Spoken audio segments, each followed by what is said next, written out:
He said it loud enough for the whole parking lot to hear. If that thing somehow passes my Ferrari, I'll give it to you. The millionaire laughed like it was the funniest joke he'd ever told. But the black gentleman standing beside the rusty old car didn't laugh. He simply looked at him, calm, composed, almost like he already knew the outcome. And minutes later, when the crowd saw what happened on that road, nobody laughed anymore. The story begins earlier that morning, when the man everyone called Mr. Goldstein, a wealthy investor with a reputation for humiliating people, rolled into a public car meet, revving his cherry-red Ferrari like it was a weapon. People swarmed him, filming, cheering, feeding his ego. He loved it. He always loved being the center of attention, and that's when he arrived, a black gentleman in his mid-40s, wearing a clean but simple buttoned shirt, rolled into the lot in what looked like the oldest, weakest car anyone had ever seen. The paint was faded, the door handle was taped, and the engine coughed like a tired old man. The moment he parked, the snickering started. Cameras turned. People whispered, "What is he doing here? This isn't a junkyard." But the gentleman stepped out calmly, nodded politely, and began wiping dust off his hood like he genuinely loved the car. Goldstein spotted him and grinned like he'd found his entertainment for the day. "Hey!" he shouted, loud enough for everyone to hear. "Somebody get that scrap metal out of my sunlight." A few people laughed nervously. Others looked uncomfortable. But the gentleman didn't react with anger. He simply turned and said with a warm, respectful voice, "Sir, every machine has a story. Even this one." Goldstein smirked. "Yeah? What's the story? It lose a fight with gravity?" The crowd laughed harder this time, but the gentleman chuckled softly. "No, sir, this was my late father's car. It doesn't look like much, but it has a strong heart." "Oh, please," Goldstein scoffed. "That thing doesn't have a heart. It has asthma. Some people tried to stop him. Come on, man, leave him alone. He's not bothering you." But Goldstein wasn't done humiliating him. He never was. "You know what?" he announced dramatically. "Let's make this interesting. If that rusty potato can beat my Ferrari in a race, I'll give it to him. Pink slip and everything." The crowd gasped out, "A free Ferrari? A millionaire making a public challenge?" Cameras rose instantly. People started recording, but the gentleman only raised an eyebrow. "And if I lose? What do you want?" Goldstein grinned.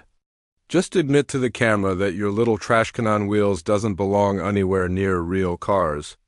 Should be easy, right?" The parking lot fell silent. People waited for the gentleman to back down, to walk away, to protect his pride, but he didn't. He smiled, calm, confident, almost amused. "All right," he said. "A friendly race it is." The crowd erupted. People began following both cars to the straightaway behind the lot where races usually happened. Goldstein kept laughing, revving his engine so loud the ground vibrated. But the gentleman? He didn't rev. He didn't show off. He simply sat in his seat, hands on the wheel, breathing slowly like he'd done this 1,000 times. A guy from the crowd stepped forward and signaled to start. Goldstein shouted, "Try not to fall apart on the road, old man." The gentleman nodded once. "Don't worry," he said. "She's stronger than she looks." The signal dropped. Goldstein's Ferrari launched forward instantly, tires screaming, engine roaring like a beast unleashed. The gentleman's car rolled forward slower, its old engine rattling as it tried to keep up. The crowd shouted, "No chance. He's crazy. He's going to embarrass himself." Goldstein blasted ahead, laughing inside his car, but then something happened. Halfway down the strip, the Ferrari started jerking. Just little hiccups at first, then bigger ones. Smoke began slipping from under the hood. Goldstein's confident grin began to fade. He revved harder, trying to push the car, but the engine sputtered violently. The gentleman, meanwhile, kept steady. Slow, but steady. His engine wasn't fast, but it was consistent, reliable, and as the Ferrari coughed, choked, and finally died with a loud pop of smoke, the old rust bucket kept crawling forward. People gasped. Goldstein slammed his fist on the wheel, furious. "No, no, not now." But it was too late. The gentleman rolled past him.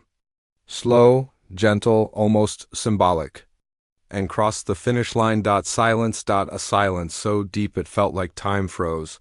Goldstein stumbled out of his Ferrari, face red with shock and humiliation. The crowd murmured in disbelief. Some people laughed.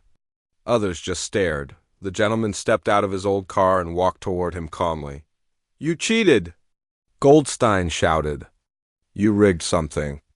I didn't rig anything, sir," the gentleman said softly. "You just rely too much on power. And too little on maintenance." Goldstein's jaw dropped. The gentleman walked to the front of the Ferrari. He didn't smirk. He didn't boast.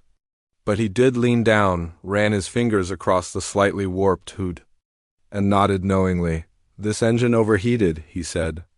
"Your coolant levels are low. And your hoses... Look, this one's almost cracked. You've been pushing this car too hard, too fast, and without care." Goldstein blinked in confusion. "How would you know that?" The gentleman looked him in the eye. "Because for 25 years, he said, I was Ferrari's senior engine designer for this exact model." The crowd exploded. Goldstein stiffened like he'd been struck. The gentleman continued, voice calm but with a weight that silenced everyone. "That old rust bucket you made fun of? I rebuilt its engine myself. I could have bought a dozen sports cars. But my father taught me something. Something you might want to learn." He paused. "Don't judge a machine by its shine. Judge it by the hands that care for it." Goldstein swallowed hard. His arrogance drained from his face. He looked small, embarrassed, human. One of the bystanders whispered, "Wait, if he was a Ferrari engineer, why isn't he working there anymore?" The gentleman heard him. He smiled sadly. "I left after my father passed away. He taught me everything about engines. I spent so much time chasing prestige, wealth, status, that I forgot the joy of just fixing something with my own hands. So the first restored his car, piece by piece. Not to race, but to remember." People went quiet. Goldstein exhaled shakily. I didn't know." The gentleman nodded. "That's because you never asked. You only judged." The crowd murmured again. Some people clapped. Others filmed. The moment felt bigger than the race, like a lesson hitting the entire group at once. Goldstein looked down in shame. Then he remembered what he had shouted earlier, the bet, his promise, his Ferrari. The entire crowd watched him. Someone yelled, "You said you'd give him the car?" Goldstein froze. Everyone waited. After a long moment, he sighed, opened the car door, and slowly held out the keys. The gentleman looked at them, then gently closed Goldstein's hand back around them. "I don't want your car," he said softly.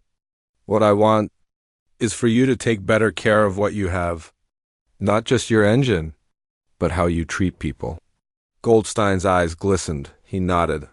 I'm sorry," he whispered. "I've been acting like a fool. You didn't deserve that." "No one does," the gentleman said. Silence washed over the crowd again, but this time it wasn't awkward. It was warm, respectful. Goldstein looked at the Ferrari, then back at the gentleman. "Would you maybe show me how to fix it? The right way?" A small smile touched the gentleman's face. "I'd be honored." The crowd cheered. Two men, one wealthy but empty inside, the other humble but full of quiet greatness, walked together to the broken Ferrari. No mockery, no pride. Just two people learning from one another, and that's when the gentleman said something that stuck with everyone watching. Engines can fail from overheating, from pressure, from neglect. People can too. So be careful how hard you push someone. You never know what's happening under their hood. Goldstein nodded slowly, letting the words land, for the first time in a long time. He listened. Over the next hour, the gentleman showed him how to fix each issue patiently, kindly, without judgment. Goldstein asked questions. He actually learned. And by the end, his Ferrari roared back to life smoother than before. But something else had changed too. Not the engine. The man, Goldstein shook the gentleman's hand, tears in his eyes. I didn't just get my car back, he said softly. I think I got a piece of myself back too. The gentleman nodded. Then the race was worth it after all. Final moral of the story. Never judge someone by what they drive, what they wear, or how they look. True power isn't loud, shiny, or arrogant. It's quiet, steady, and built with care, just like a strong engine. And just like a strong character, some people may look like they're behind you, but their wisdom might take them farther than you'll ever imagine. Goldstein swallowed hard. His arrogance drained from his face. He looked small, embarrassed, human. One of the bystanders whispered, "Wait, if he was a Ferrari engineer, why isn't he working there anymore?" The gentleman heard him. He smiled sadly. "I left after my father passed away. He taught me everything about engines. I spent so much time chasing prestige, wealth, status, that I forgot the joy of just fixing something with my own hands. So the first restored his car, piece by piece, not to race, but to remember." People went quiet. Goldstein exhaled shakily. I didn't know." The gentleman nodded. "That's because you never asked. You only judged." The crowd murmured again. Some people clapped. Others filmed. The moment felt bigger than the race, like a lesson hitting the entire group at once. Goldstein looked down in shame. Then he remembered what he had shouted earlier, the bet, his promise, his Ferrari.